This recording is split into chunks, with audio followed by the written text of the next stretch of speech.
name is Edward Ebenezer Jeremiah Brown. I'm a football supporter of Ipswich Town. Wherever they play, you'll find me. I haven't missed a game since I was 3. With me scarf and me rattle and a big rosette, singing where was the goalie when the ball was in the net. Follow the town, up or down. I'm Edward Ebenezer Jeremiah Brown, but everybody call me Ted. Hello and welcome to this week's edition of We Follow the Town, a weekly Ipswich Town podcast, listening or talking about all things Ipswich. And today I am joined by two wonderful people. First of all, I'm joined by Mark Beck, and I'm also joined by Rhys Curtis. And we're going to start off with you, Mark.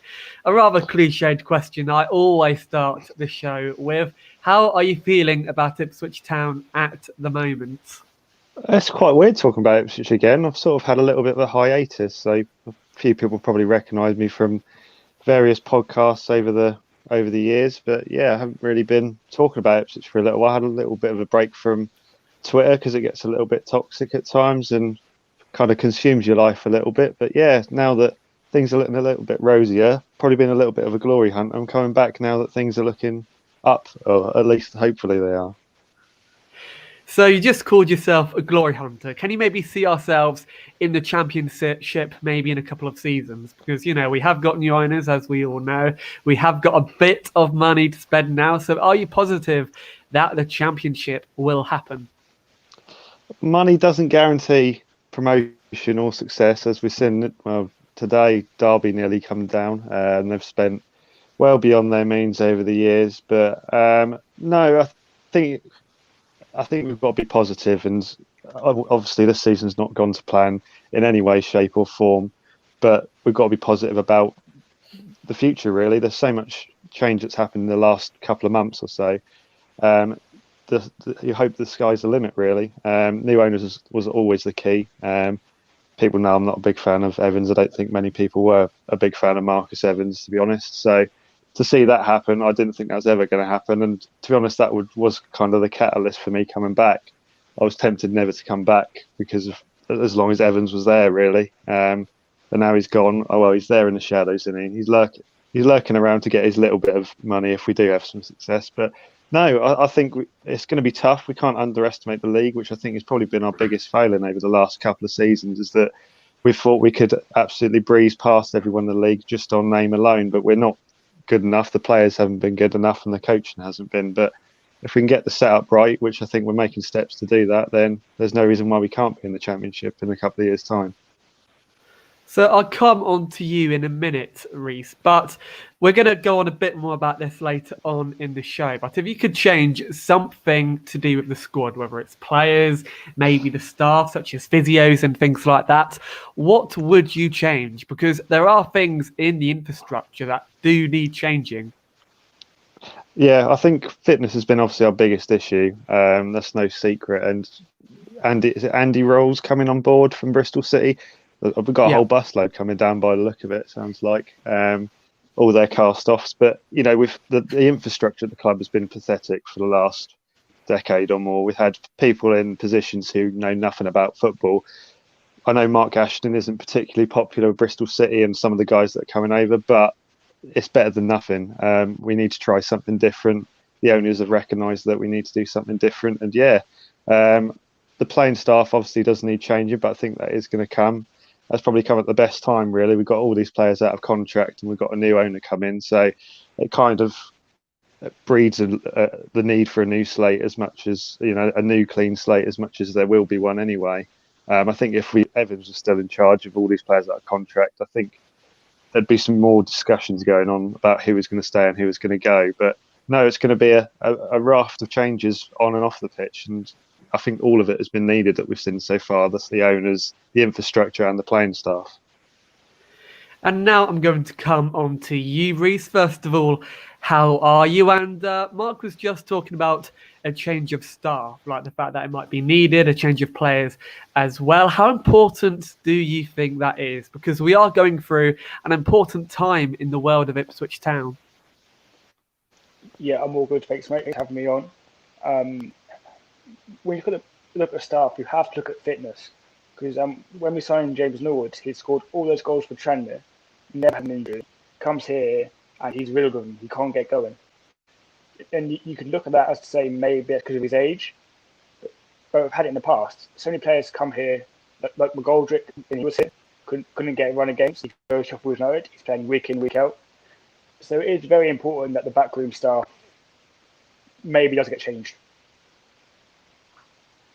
So you said it's important that the backroom staff maybe doesn't get changed. We have brought a few new faces in, such as, what's his name? Something Rolls. He comes from Bristol City anyway. That's all I know about him.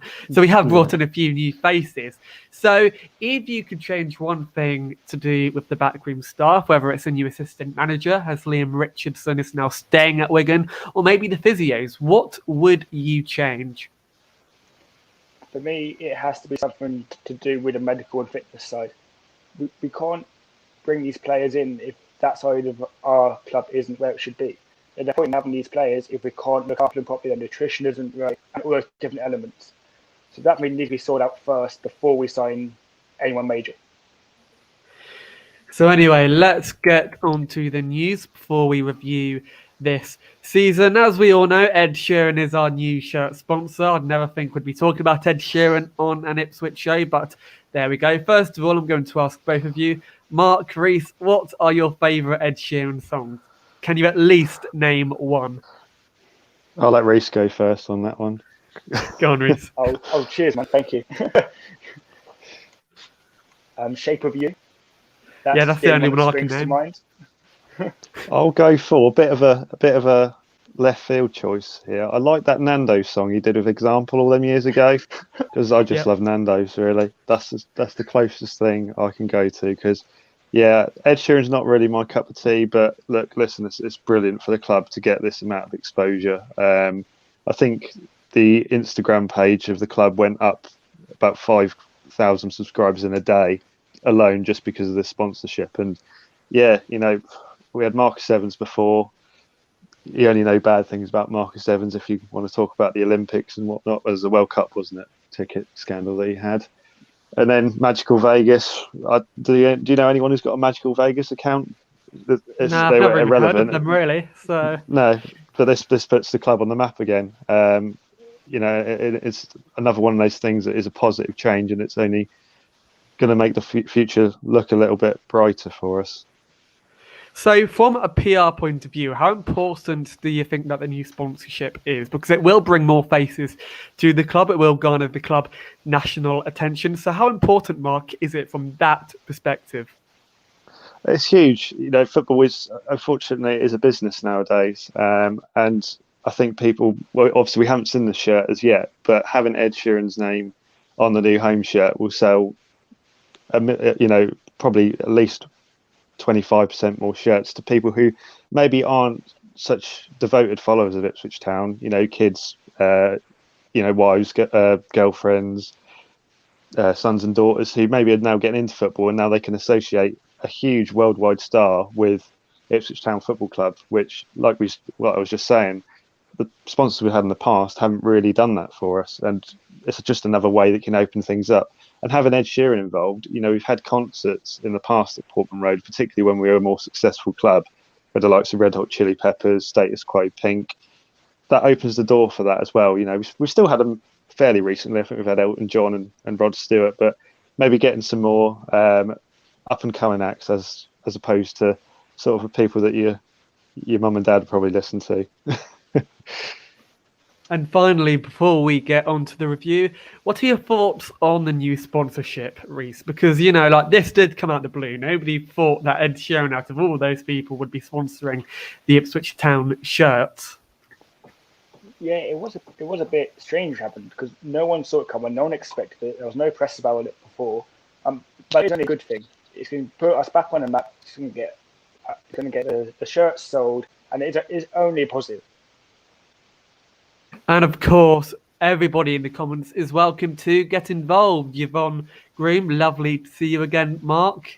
Callie Bilser, Dr. Dre would be an upgrade on our medical team at this point. I think he's spot on by saying that. And Lee Brown, of course, says, evening, guys, evening, Lee. And, of course, get involved in the comments, ask your questions, and, of course, get involved. So let's get into the season review, because let's be honest, this season has been quite underwhelming, hasn't it, Mark? It's to say the least, mate.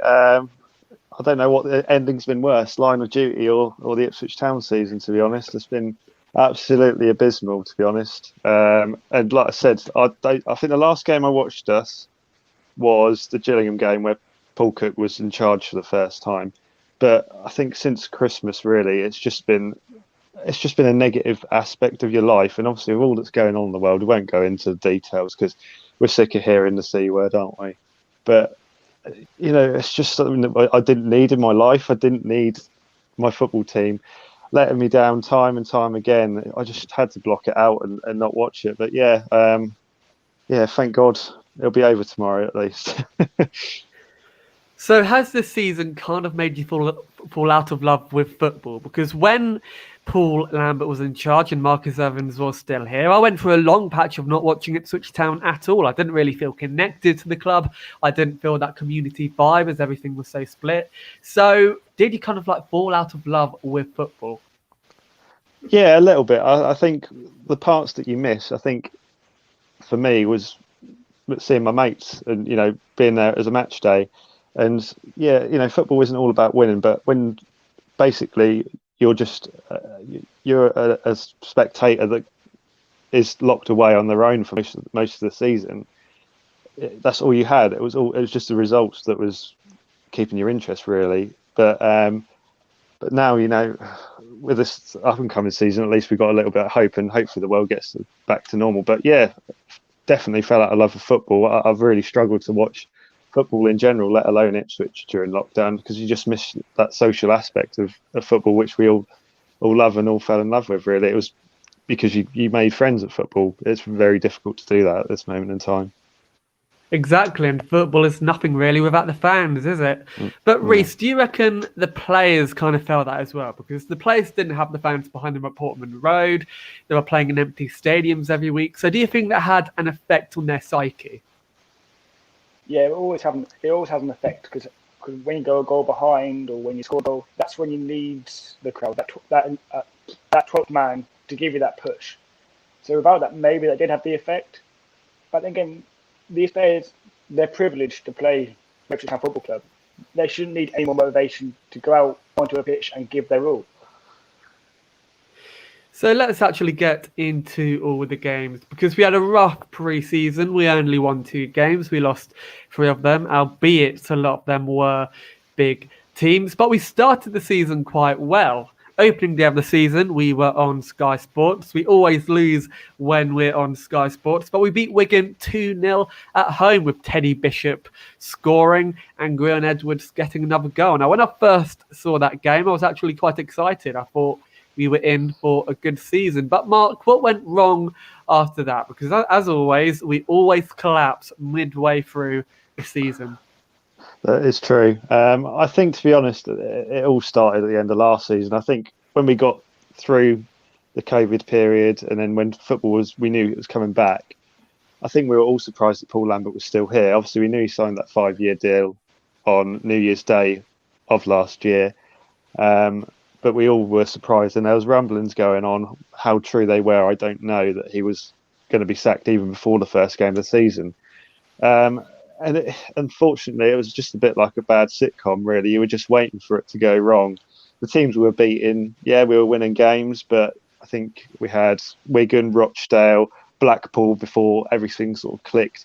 That's the games we were winning, and these teams hadn't really started firing. And the problem we've always had, and it's like, I think it's a good old manager's cliche, it's a marathon, not a sprint.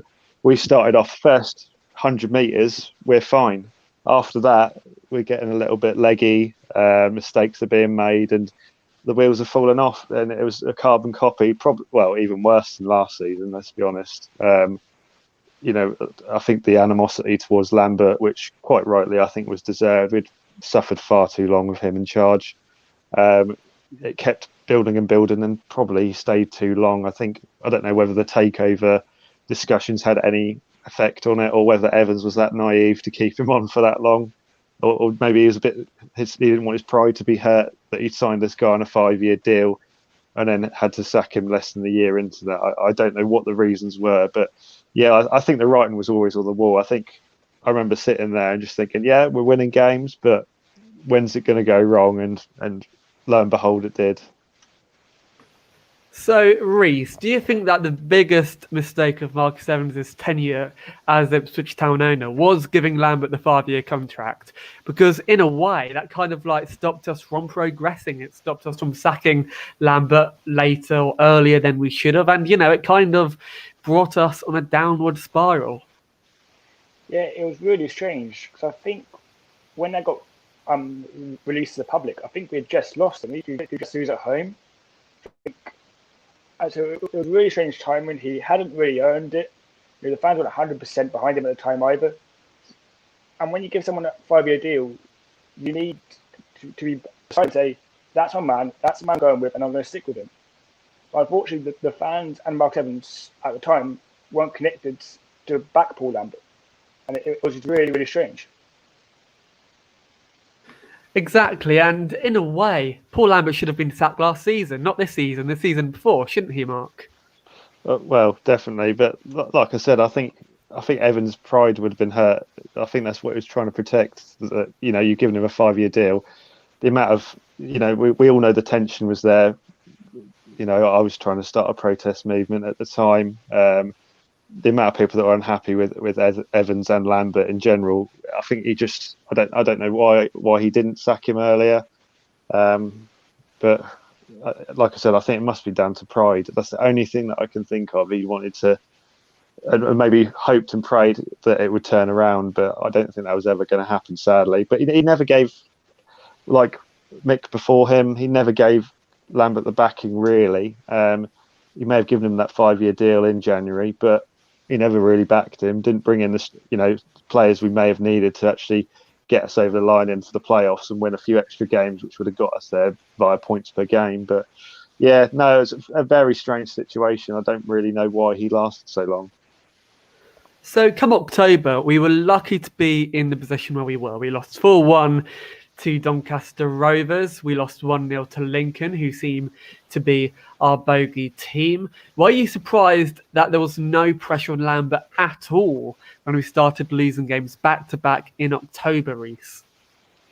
Yeah, there had to be pressure on him, there was no doubt. When we first came down, we were all thinking, we'd be here for one season, also the fans were saying, but realistically we weren't going to be.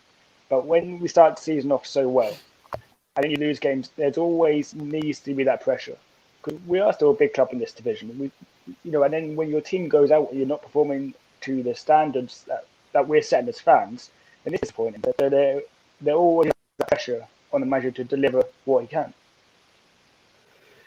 And of course, it started getting worse from there. We lost 2-1 to Sunderland in November. We lost 3-0 to Hull as well as to Charlton Athletic. And there was always a sense that we couldn't beat the big teams. We couldn't beat the top 6 at all, Mark. So do you reckon that the fact we couldn't beat the top 6 teams kind of gave fans less hope in us even making it to the playoffs?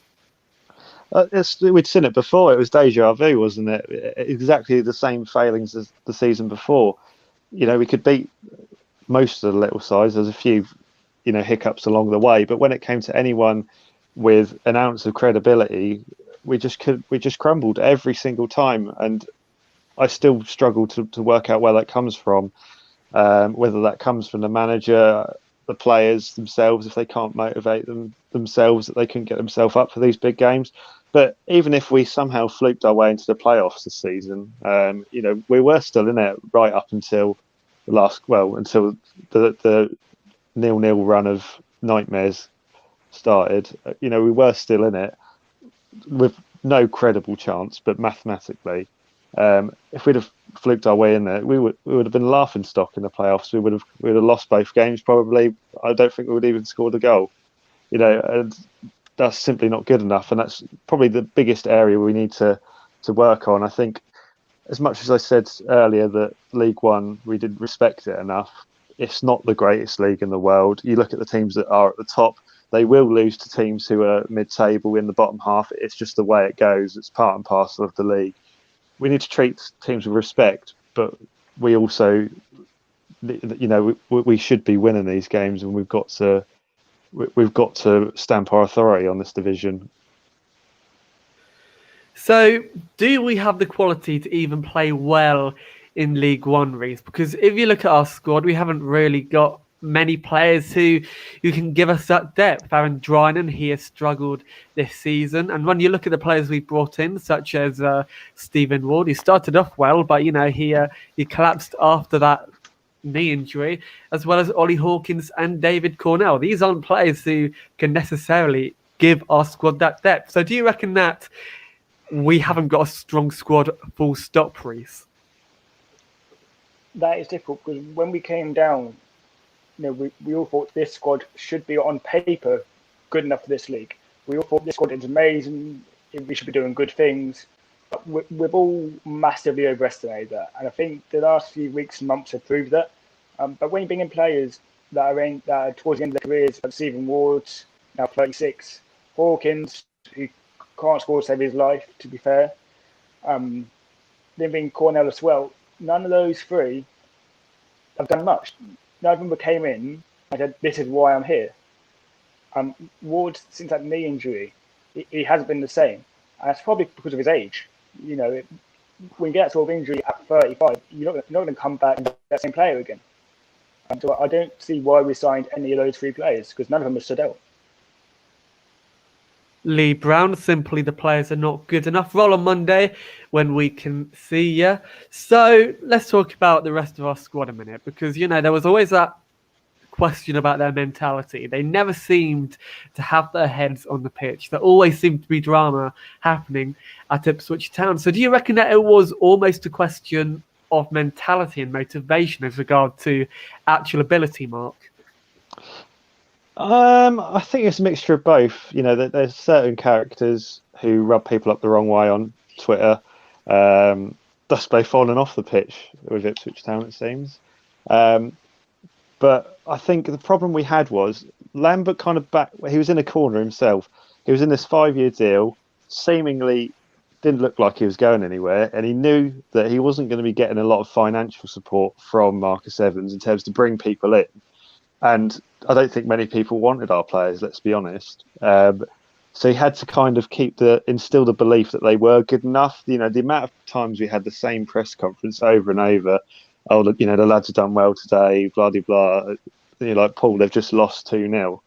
What are you talking about? I think he kind of backed himself into a corner. But I think it's something you posted on TWTD. You said, what is the positive from the season? And I think for me, it was that 90% of the squad have actually played up to their true ability, and they've all played themselves out of a contract now. I think, in all honesty, we've had 2 years of this fragile mentality of not being able to win games when we really do need to win a game to actually get us out of this division. And it's come at a perfect time, really. They've played themselves out of a contract when we've got a new owner in, and they don't have to be fussy. I think if Evans was still in charge, there'd be conversations about at least half of that list of players who are out of contract, who probably would either get their options taken up, or with the with the likes of Ward and Judge, they probably would have played some extra games, and they would have had their options activated anyway. But now, it's a clean slate for the club. I think there's going to be some big names go out. There's a lot of talk about Chambers and Skuse going out. I think they'll be gone. They've been great servants for the club. Perhaps not always been the best on field, certainly dividing opinions off it. But I think the time is right for them to go now. I think that they've done their bit. However you want to say, if it was positive or negative, they've done their bit for the club, and now it's time for this new era, not the Paul Hurst new era, a new era to take over. It will be a very different changing room when we come August this year coming. So we'll talk about Cole Skuse and Luke Chambers in a minute. But do you reckon, Mark, that a lot of these players might struggle to find a club maybe once they do get released? I think it's going to be a bit of pill to swallow for them. I think a lot of them are going to go. They're on good money here at Ipswich. They've been privileged. A lot of them have been retained from when we were in the Championship. Still, there's not been a mass change of players like you see. Obviously, Wigan had quite a dire situation, which saw a lot of their players go out. And even the likes of Charlton have seen quite a few people go out. But we didn't lose many players when we went down, and we've only signed a few as well. So they're going to be still on a fair bit of money, and they're going to be expecting that at other clubs. But particularly with the COVID's impact on football and its finances, they're going to find it hard to come by to get the same wages that they were getting here. So I look at the likes of Danny Rowe. Danny Rowe got released in the summer. He only got picked up in January, so I don't know how much he was on. Probably not as much as some of the players that are going to be released this summer. But it just goes to show that it's going to be a struggle for some players. And I think a lot of clubs are in our position where they're either going to be forced to let players go because they simply can't afford to renew their contracts, or they've got to this stage where they've got so many out of contract that difficult decisions are going to have to be made. So it's going to be an interesting summer. I don't think we're going to need to spend a lot of money in terms of transfer fees. Obviously, free agents aren't free. There's signing on fees and agent fees and all the mumbo jumbo that goes with that. But I think in terms of actual transfer fees, as much as we've got the new owners, I think smart negotiations when it comes down to contracts will probably be the key, really, and we'll be able to get 4 or 5 at least good players in on free transfers without having to pay a transfer fee. So just quickly, Rhys, before we talk about Luke Chambers and Cole Skuse, do you reckon we should keep the likes of Teddy Bishop? Teddy Bishop is no longer a young player, but he's one of us. He's one of, like the local lads at Ipswich Town. So would you keep Teddy Bishop? Would you maybe give him an extra year, just say to him, okay, prove to us what you can do, otherwise you're at the door? Or would you just let him go this season? That is a tough one because he's come through, he's a local lad, but unfortunately I'd tell him to go to get going. Because this season was his chance to show us what he can do. For the whole squad, it was a chance to say, this is what I want to do, this is why I'm here, this is why I should be part of the new era. But unfortunately, maybe injuries have had a part to play in it, but he hasn't shown us consistently enough anyway what he can do. He has that one good game, or that one good dribble, that one good pass, and then you don't see him for another 3, 4, 5 games. He just goes missing, and we can't have that anymore. So, do you reckon that we should maybe look at just, clearing out almost the entire squad? Because we do have a lot of dead weight, don't you, Rhys? We have a lot of players who have barely gotten any games this season, who probably aren't going to get any games should we keep them. So do you reckon that it's almost a job of just clearing out the entire squad? Maybe, but as much as our fans would love to see that, that's not really realistic. Because you can't go around and say release 35 of these players that aren't any good, because then you've got to figure out who you're going to replace them with. So you can't just take a big broom and you get them all out. You've got to keep some, but there needs to be some sort of clear out. So anyway, Mark, let's talk about Cole Skuse and Luke Chambers, because they've been long-serving players at the club. They've been through everything at the club during the Marcus Evans era, and they've been linked with Colchester United, and unfortunately it looks as though they're about to go. So what are your thoughts on the fact that they could go? And I invite everybody else in the comments as well to put your thoughts in about Luke Chambers and Cole Skuse, and maybe what they've done for the club, because they have been good servants, haven't they, Mark? Yeah, I don't think anyone can question that. They've been good servants, whoever the manager has been. I think there was a little bit of rumours that there was issues with Paul Hurst and Chris Doig when they were in charge. But on the whole, every manager that's been in charge has spoke highly of them. And I think it's the impact off the pitch, perhaps in the last few years at least, where you've seen it more. I think Luke Chambers houses quite a few of the youth players when they start out at the club. And that's a really important aspect that does go unnoticed. In terms of their on-pitch ability, I think both have struggled at times. Luke Chambers started off the season really well, I thought, at right back. Didn't anticipate him to play there, and I think we're all a little bit wary of him coming back to play there after the years he was playing there. But I think, unfortunately, we can't afford to be sentimental now, and I think it's evident they are going to go, because Chambers is the captain, but he's not been in the squad. Well, he's been in the squad, but he's not been starting the last 3 or 4 games, has he? It's evident that he's probably on his way out. Colchester's a good destination for them, in terms of where they are at their career. Probably one more year, and they'll be looking to do their coaching badges, or they probably are already doing that, to be honest. And then they can settle up, and they don't have to travel the length and breadth of the country to rehouse their family. But I just don't think we can afford to be sentimental, really. Leave the memories where they are. And I think Paul Cook has said the biggest thing that I found what Paul Cook has said is that you can't trust these players, and that goes for all of them. That's the senior players as well as the young players. This summer we're going to see, we could list a whole range of names off of players that we want to sign, want to see come in, and we will be, because people know we've got money to spend with the new owners. But the key thing will be Paul Cook will get 4 or 5 players that he can trust, people that will run through brick walls for him, people with a strong mentality, and hopefully that'll be the difference between us either getting promoted and staying in League One. So Lee Brown both need to move on, but are great servants to the club. We'll wish them well. So should they move to Colchester, what can you see their role being? Because at that age, surely they can't carry on having like an important role at any football club, really, because they're injury prone, or Luke Chambers isn't, but Kolskis is. So maybe they're probably looking at studying for their coaching badges. Yeah, I think Colchester seems to be getting a bit of like a version of S Club of Mick McCarthy's 2014-15 team. They've got Tommy Smith, Gherkin, obviously Chambers and Scouse, and potentially Freddie Sears will go in there as well. So they're going to go there, probably going to be on a cheap deal, let's be honest, at the end of their careers. And I think both will probably. I think Scouse is doing coaching at the minute. I think he works at St Joe's College in Ipswich, so he does that alongside with still being part of the squad or being in the first team picture. And I think Chambers will do the same. Whether they do it together is sort of a Mick McCarthy, Terry Connor double act, I don't know. But that's a good step for them. Colchester have got a good academy like we have.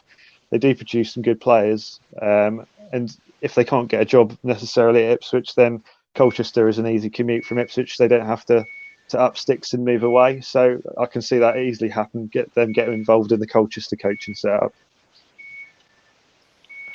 So, should the two of them leave, Rhys, who can you see being our new captain? Because James Norwood was the captain last time out. Flynn Downs has taken the armband a couple of times this season. But are they really both captain material? So, who do you see being the new captain? So with Flynn Downs, for me, he isn't captain material. We all like him. He's got this energy about it, this enthusiasm. But you see the odd sort of rash challenge, don't you, from him, and a bit too eager at times. James Norwood, for me as well, there's no doubt on his ability, but he's not consistent enough. And I think I said it last time me and you were on, you need a striker who's going to be fit to start 35 games, not 5 or 6. So he'd need to be replaced. It is difficult out of this current squad who's going to be the captain going forward, but maybe Paul Cook will bring in his own man to come and fill that role. Spot on. Now let's move on, because we've now gotten to the part of the season where Paul Lambert does get sacked. He got sacked in February of this year, and Ipswich Town owner Marcus Evans had a bit to say about it, because Marcus Evans said that they both departed by mutual consent after an agreement was reached over the final 4-year and a bit of their contracts. And it all started after a various amount of fan groups called for Lambert to be sacked. So do you reckon, Mark, that it was actually the fan group, such as Blow Action, who actually, piled on the pressure to Marcus Evans to get him sacked? Or do you think that it was in the works for quite a while? I don't think we'll ever know for sure. And obviously with the new owners coming in, that certainly clouded the judgment as well. They always said that Paul Cook was their man as well, and maybe that was a key part in the deal getting secured, that, if you get Paul Cook in, we'll sign a deal. It's done this season. You don't have to wait till the end of the season. Blue Action are a credit to our club. I think when they first started out, I think people were a little bit dubious, but I think they've been really good at being a voice for this club, which has been very much needed over the years. I know when I started to try and do the 5-point protest, in February last year, they were big supporters and that they were willing to get on board. And unfortunately, I couldn't get anything together, but I know Max, Rich, Hayden, Kez, they're all really good lads devoted to this club, and they do a really good job.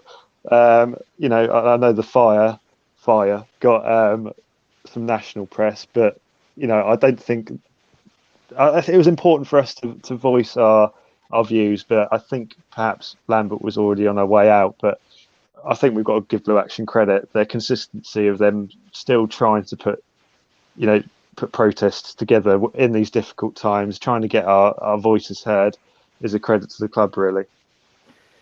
So, Rhys, here is what Marcus Evans had to say about Paul Lambert getting the sack.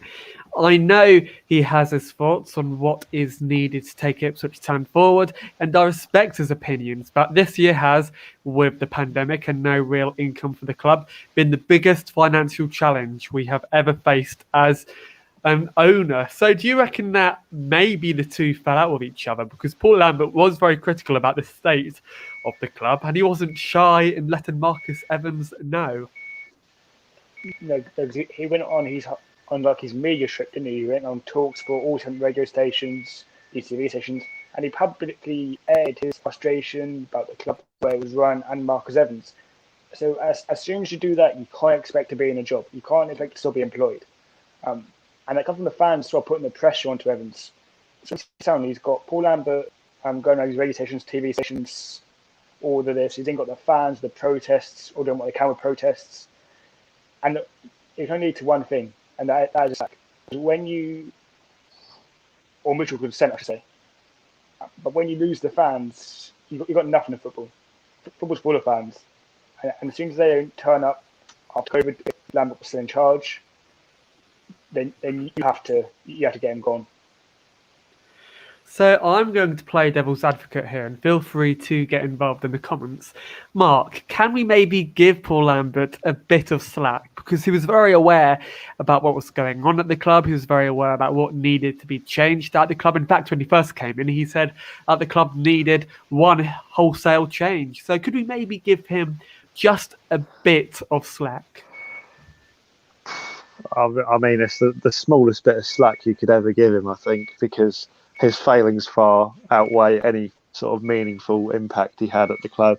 I think at the time, and I think maybe, I don't know whether I got brainwashed by PR Paul, but the end of that relegation season, I was all up for HMS Pistol League. I thought it was going to happen, and I don't think that was ever likely at any stage, unfortunately. I thought he'd learned his lessons maybe a little bit. We all got a little bit frustrated with the rotation policy and a lack of a sort of consistent style of play in the first League One season. That seemed to go complete polar opposite for this season, where players seemingly can't be dropped for poor performances. We were playing the same way when it wasn't working. I know Paul Cook's had a little bit of criticism for the same reasons, but in Paul Cook's defence, he's had to work with a squad of players that are nowhere near good enough.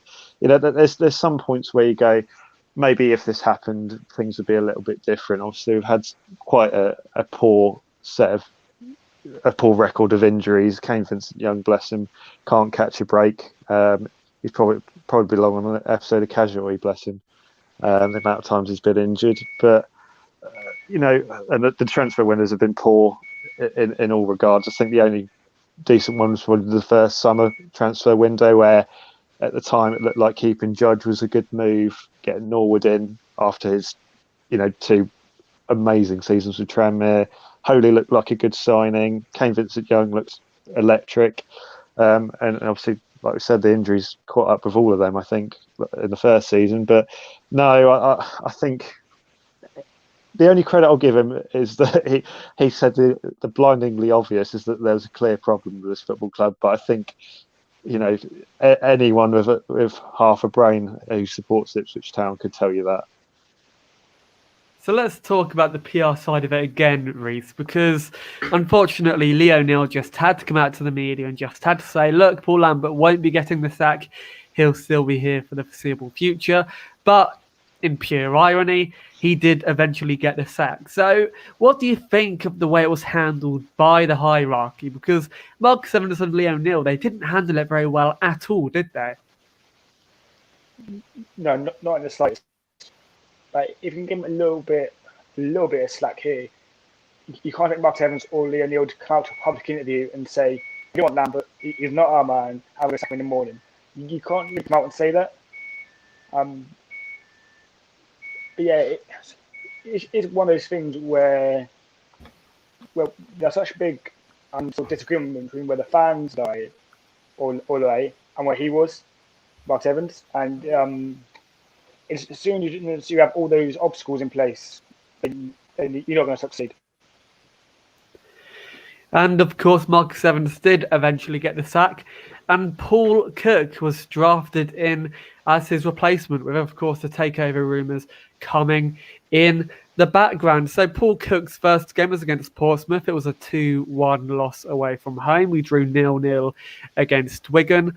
Mark, do you reckon that Paul Cook was kind of thrusted into the deep end? Because he did have a difficult run of games when he first came to the club. I think he kind of was, but I think he obviously knew what he was getting into. And I think for him, he was kind of in a no-lose situation because he sort of held all the cards. He probably knew that takeover was coming at some point. I know there's been a lot of scepticism about how much the playing staff knew, but I think you just know, like, certain people being shown around the club probably at certain points. Maybe not so much with COVID and that, but the way information gets leaked out of football clubs, you've got to think somebody knew something somewhere along the lines.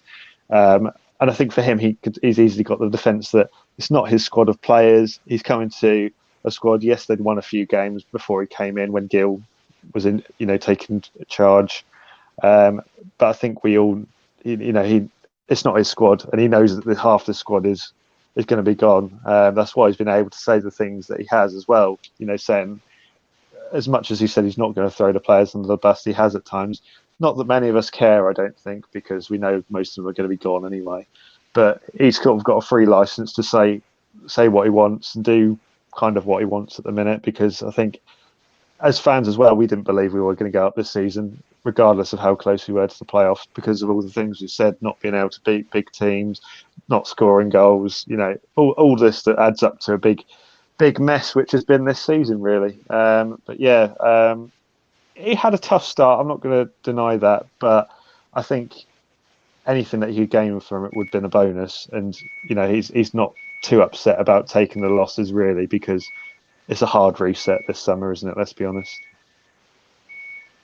So let's quickly get on to Lee Brown's comment here a minute. Is Lee Neal still at the club? So Rhys, do you reckon that Lee O'Neill will still have a job at the club?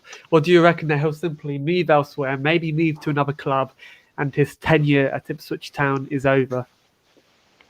Yeah, there's no doubt that he's been thrown in the deep end of this position, and he can't handle it. I mean, he's really straight out, no questions asked. He has been thrown in the deep end. He's not qualified to do this position. He had no experience. He has been chucked in unfairly, yes, but he just isn't good enough, so he needs to go straight away. Exactly, and I think you're spot on by saying that. But let's talk about the takeover, because before we get to the way Paul Lambert has dealt with the playing squad, we do need to talk about the Game Changer 20 takeover. So in early April, Ipswich Town's takeover by Game Changer 20 went through, and it included 3 board members of the US club Phoenix Rising. The deal ended the 13-year tenure of Marcus Evans, who still holds a 5% sharing of Ipswich Town. But ultimately, this came out the blue, didn't it, Mark? Because none of us could see the new takeover even coming, because at one point it was over it collapsed apparently, and then randomly, out of the blue, the takeover happened. It got completed. Yeah, I honestly couldn't really believe it when it did finally happen. There was rumblings earlier on in the year that there was this American consortium coming in, and you get the rumours of the searches being done on the land and bits and pieces. And then it all went a little bit quiet. I don't know if that was just the crossing of the T's and dotting of the I's at the end, just trying to get everything all sorted and over the line. But yeah, like I said at the start, I think the Evans era, I'll say era, I was wearing era. It just seemed to be, for me, that was almost the final nail in the coffin. Not saying that I'd ever turn my back on Ipswich Town, but for me, I just find something better to do with my Saturdays. It wasn't worth my money. I didn't want my money going into his back pocket. The club was going nowhere. And I think, as Rhys was saying with Lee O'Neill, the infrastructure made it so hard for him. I did feel sorry for him because he was just a mouthpiece for Evans, who'd thrust him into a job with, there was no infrastructure around him. And now seeing that all this is going to change, at least we hope it's going to be better than what was in its place. But yeah, I'm always a little bit sceptical. It's a little bit like transfer rumours. Until it's flashed up on BBC Sport or Sky Sports News, I won't believe it. But no, when it did happen, very happy indeed, to say the least. And so were we. But do you reckon, as a fan, because you spoke about how you didn't want to put your money into the club under Marcus Evans, but now that we've got a new takeover, the game changers have come in. They seem to be very loyal already to the fan base, talking to them on Twitter, talking to them everywhere. Does that kind of encourage you to maybe get a new season ticket or to maybe go to a few games once the grounds do open up again next season? Or are you simply going to see how it plays out? Well, I should, if all fingers crossed, should be moving to Ipswich, so that'll make things a lot easier. So I kind of can't move to Ipswich and not get a season ticket. But yeah, if you'd asked me that question, start of the year, I think I'd probably would have said no way. I'm not coming back until Evans has gone, whether that means 5 years or when I'm retired and old and decrepit. I don't know. But it's just an optimistic. It's an air of optimism coming to the club, isn't it? And okay, a lot of the stuff is a little bit of lip service at the minute from the new owners. I like to see action rather than words, but we've got to give them their backing. I think that's something we need to learn as fans. May not be the most popular thing by me saying this, but we need to voice our opinions more often, and that we don't need, as much as Blue Action do such a good job, it needs to come as a collective. We need to put our views to our owners. If things aren't going well, just because they've been here 2 years or however long, and we're still in League One, God forbid, we need to be a collective voice and make sure that we put pressure, because I think we gave Marcus Evans an easy ride, unfortunately, and that's probably where things went a little bit wrong. But no, definitely going to be having a season ticket for next season. Hopefully we'll be in for the first game of the season. I'm not going to get too optimistic about that because the world is a funny place at the minute, isn't it? It has been for a long while. Exactly. But Rhys, let's talk about that a minute, because Marcus Evans was given an easy ride. The only real bit of pressure he did get was by the Blue Action just before he sold the club. So do you reckon that there should have been more, maybe like friendly protests? I don't want to encourage anything bad. Or do you reckon that we did the right thing by, doing the protest at the very end of his tenure and almost like pushing him out that way?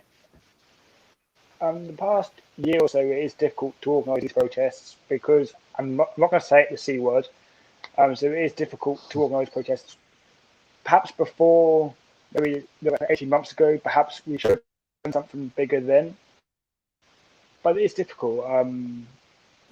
But take a bit, it had to happen. It's getting fans back in the ground now, and we have to look towards the positive aspects to that, get behind the club, and hopefully be in Championship within 2 or 3 years. So how perfect was it just to see the new owners going on to all of these fan podcasts, such as Talking Town? They went on Kings of Anglia as well. And how good was it to actually see them interact with the fans? Like talk to them on Twitter. Graham Brooke, we had him on a few weeks ago. He is good friends with him. He sent him over a new copy, or Graham sent one of our new owners a copy of the book, sorry. So how positive was it just to see that and to see new owners who actually cared about the fans, as opposed to Marcus Evans, who rarely showed his face at the club? That's the bare minimum you expect, isn't it? Yeah. Sorry, mate, you go. Oh, cheers, man. Because even with Marcus Evans, when he came out and done these sort of club interviews, I say interviews a gap because they felt extremely scripted. And it weren't sitting down doing a proper interview. Whereas in the last couple of months, however long it's been now, with these new owners, they've come out, they've been real, they've been there, we've got a face. We see them on social medias. And just have that interaction with the owners is something that we haven't had, especially in my lifetime. And it's only a good thing, it's only a positive move. Go on, mate. Yeah, it's refreshing, isn't it, really? But basically it's the bare minimum you expect of your owner. You want that honesty and clarity of where your football club is going. It's a big expense now being a football supporter, whether you just have a season ticket, but even just if you go to the odd match, one match a month, that's 30 quid just for the ticket alone. That's a big expense you're putting away. 30 quid might not seem a lot, but to some people it is a lot of money. And that's all you expect. What is my money? Where is it going? What is it being used for? And what am I getting from this football club? And why are these decisions being made? We weren't getting that regular enough. Like we said, Leo Neal was there. He was spinning plates. It seemed like he had to be doing this, that, and the other. One week he'd be in front of the camera doing an interview. The next he'd be off scouting because the scouting wasn't any good. I think he'd been off in Sweden at certain points during last season. He was here, there, and everywhere, and it's not, like we said, he wasn't qualified because that's not his job. At least now we seem to have an infrastructure, and maybe this gives the owners a little bit more license and a little bit more freedom to come out and talk to us a little bit more. Obviously, they're going to be based in America, so Mike O'Leary and Mark Ashton will probably be the ones doing most of the talking. But that's who you want to hear from, the people that are running the club day to day. As much the new owners are investors. It's their money, but they're tasked people to use that money and use it well and spend it well in the right areas. So it's going to be refreshing to see. I think Mark Ashton, for all his criticism at Bristol City, has taken them a long way. And Bristol City, in my lifetime, were always a Division 3 League One side and flirting with Championship. The last few years, they've been on the edges of the playoffs. And if they can get us even that far, and in a stable financial position as well, that would be, honestly, all we've been hoping for, really. We want to be competitive in the Championship like we always have been, and the odd flutter in the Premier League is what a lot of fans would bite your arm off for right now. So, Rhys, do you reckon it could all go tits up if something bad was to happen at the club? So next season, if we weren't getting much investment, if we played badly on the pitch and Paul didn't or doesn't get the sack, do you reckon that the fan base could maybe turn on our new ownership?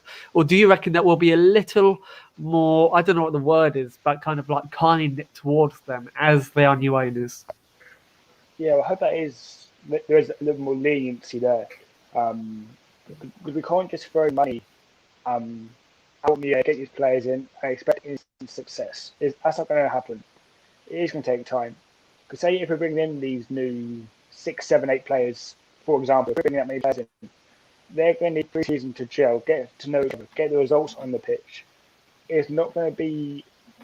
We won't go to the ground in August, fingers crossed, and see a 5-0 victory. It might not happen. Well, as much as we want it to, it might not happen. It's going to be slow and steady, but we will get there. It's just a case of being realistic for now, and seeing what happens. So realistically, Mark, where do you see our club being next year? Because, next year we'll be sat here again talking about the season that had just been. Can you maybe see us being in the playoffs, or do you see it maybe being like a slow process due to the wholesale changes at the club? I would take playoffs if you offered it to me now. As Rhys was saying, there's going to be a lot of changes coming in. There's going to be a lot of players going in out of the club as well as coming in, we hope.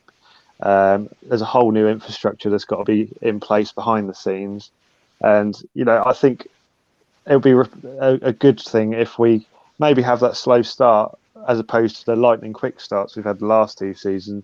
Pick form up, halfway through the season and then go on a massive run towards the end, because that's quite frankly how a lot of teams do get promoted. It's these ones that find the form at the right time. I think Blackpool are probably a key example of that. They've gone through a massive change, almost identical to us. So Grayson went out, Neil Critchley came in partway through a season, didn't have a lot of opportunity to bring in his own players. The summer came. Obviously, Blackpool have had some ownership change over the last few years. I think they signed 11 or 12 new players in the summer. Took them a little while to gel. We went up there and won 4-1 or 4-0? 4-1, wasn't it, I think? 4-1, yeah. Yeah, and now look at them. They're absolutely flying. They've been on a crazy run of form the last few months, and I wouldn't be surprised if that takes them up, to be honest, because it is all about finding that run of form at the right time. So I expect playoffs, but that would be the minimum. But I'll take I'll take 6th place now if you give it to me. So just finally, before we do wrap up the show, we play Fleetwood tomorrow afternoon, a game which has kind of gone over my head a little bit. I'm going to ask you both for your predictions on the game and what you think will happen. I'll start off with you, Mark. What do you see happening in the game, and what is your score prediction? Oh, Christ. I'd like to see Norwood get to double figures, because I think he's been banging on about that in the week. And it'll be a good end to the season for him. It's been a real difficult year for him. I still don't. I think he's admitted that he's probably not fully fit. It looked at times that we were just slinging him in for 45 minutes because he's the only player that can actually score a goal for us. And that would mean he played 45 minutes, go off injured, maybe miss the next game, then come back a game. Hopefully he can get fit over the summer. What I'm hoping for, I don't really care. I'd love it. Obviously, we all want to end the season on a win. It'll probably be 0-0 because we love a 0-0, don't we? But the key thing will be a good performance, to see that style of play from Paul Cook that we've seen in the last couple of games, where the fullbacks are pushing on more. We're starting to get more crosses and creating more chances, but hopefully no injuries. Bloody Kane Vincent-Young, of all the people get injured in the week, wasn't it? Of all the people. But yeah, hopefully no fresh injuries, and it'll be a fond and perhaps not so fond farewell for most of the players on Sunday. And yeah, we can start to see and piece things together of what's going to happen next season. But yeah, I think it probably will be a 0-0. Personally, I think you're spot on, but Steve Stretton also agrees with us. He says 0-0. So, Rhys, do you reckon it'll maybe be a win, or can you maybe see more of the same happening that we've seen in recent weeks? Yeah, it's going to be 0-0. I can't see anything else happening, but I'm only wanting to see, or expecting to see, what I normally see from any other game, that heart, that desire to want to play for us. Because for a lot of these players, it could be their last game. So it's their last chance to put themselves in this shop window. Show us what you can do. Show other clubs what you can do. Because it's too late now to stay here. Paul Cook's come out and said he's ready to see anyway. So come out with a bit of pride and hopefully slip a 1-0. And that's an absolutely perfect way to end the show. I just want to thank both of you for coming on, Mark Beck and Rhys Curtis. Where can they find you on social media, YouTube, or anything like that? And I'll start with you, Mark. Well, I'm only on Instagram now. That's rskid26. So if anyone does want to follow me on there, I might follow you back if you're lucky. You never know. But yeah, I'm kind of trying to get away from social media. It's not a nice place, let's be honest. But yeah, you don't have to follow me if you don't want to. There you go. I'll give you that option. How about you, Rhys? The only thing I'm not on is Instagram, actually. But there you go. Perfect. Yeah, I'm on Facebook. I'm on Twitter, Rhys14, and I will accept a follow. Awesome. And just before we finish the show, we didn't mention this earlier on, but Julian Hughes is a golf coach. He is a coach at Old Joe's Golf Range. You can contact him at juleshughes1965@gmail.com, or you can phone him at 07382 834 199. I'll repeat that again, 07382 834 199. And if you mention We Follow the Town, you can get a 20% discount. And as you can see there, I've spelt sponsored wrong, so apologies about that. But as always, thank you so much for appearing on the show. We'll be back next Thursday as opposed to Wednesday, where we will be talking about the Fleetwood game and whatever else there is to talk about in the world of Ipswich Town. It will probably be the last episode of the season. So see you all there, and as always, keep following the town.